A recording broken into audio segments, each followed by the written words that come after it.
சின்ன சின்ன ஆசைகளுக்கு முன்னால நம்ம அடிமையாகி போனோம். சின்ன சின்ன ஆசைகளுக்கு முன்னால் அடிமையாகி போனோம்.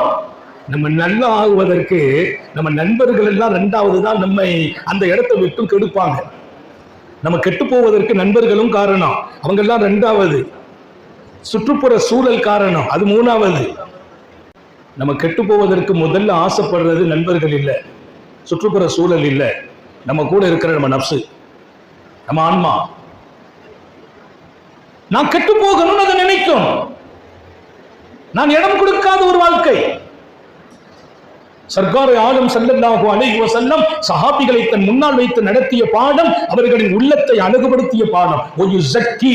அல்லாஹ் சொல்வான், என் நபியை நான் அனுப்பி வைத்தேன், மனித சமூகத்தின் இதயங்களை தூய்மையாக்குவதற்காக அனுப்பினேன். ஹபீபு நாயகம் ஸல்லல்லாஹு அலைஹி வஸல்லம் லட்சோப லட்ச இதயங்களில் இன்றைக்கு குடியிருக்கிறார்கள் என்றால் இதய தூய்மை அன்னலாரே.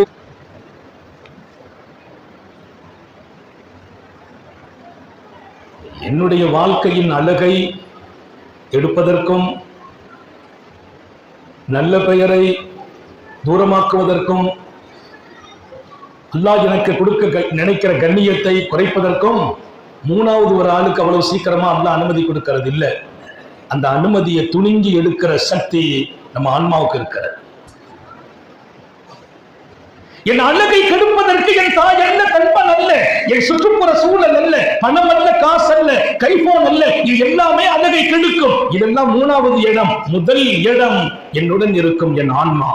அதனாலதான் அல்லாஹ் தன் ஹபீபை குறித்து முகவரிப்படுத்தினான், அவர்கள் உங்கள் ஆன்மாவை பரிசுத்தப்படுத்துவார்கள்.